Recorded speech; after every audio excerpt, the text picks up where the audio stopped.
My story is somewhat unique. 10 years ago, the business was growing, and we had at that point about 80 employees, when God grabbed a hold of my heart and really changed everything about our company, and specifically about my heart.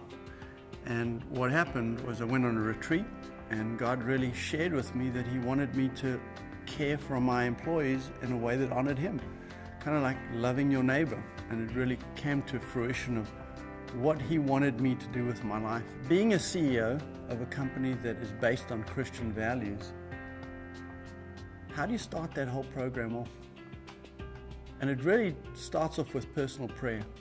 Because if you're not rooted in daily prayer and communication with the Master of the universe, you will not be able to do this. It will die.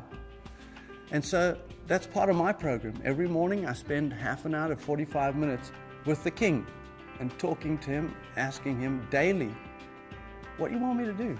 Please help me to be a good shepherd of the people that You've entrusted to me. And help be my shepherd so that You can guide me and feed me, so that I can allow that love that You have for me to be poured on those that You've put in my circle of influence and in my care as a shepherd.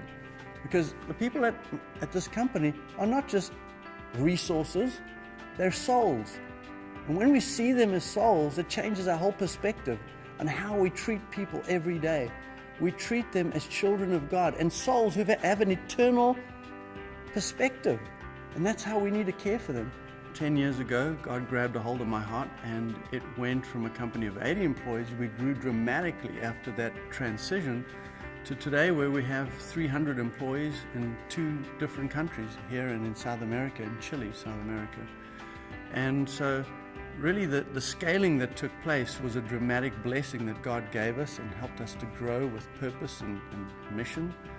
And if you look at how we grew in ministry, we basically at that point decided to put a certain amount of money aside and put it into a caring fund to care for our employees in a way that honors God.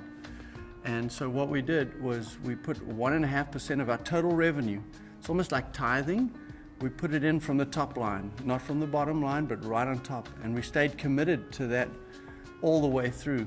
And it's continued to grow. Initially it was 1%, and God has blessed us so fervently that we're able to now give 1.5%, which is even more exciting, and more things we can do with that money.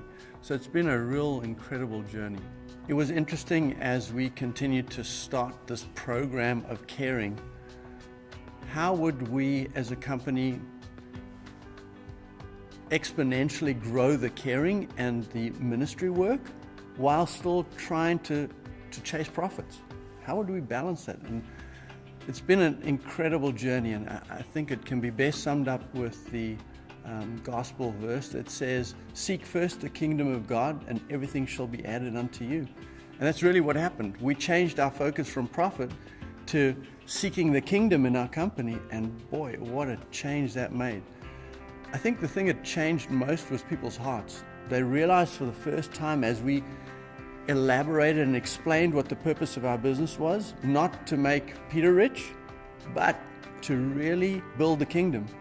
And what they realized was that we had a greater purpose, a purpose greater than me, a purpose greater than the company, one that really was about caring for our community, caring for our employees, their families.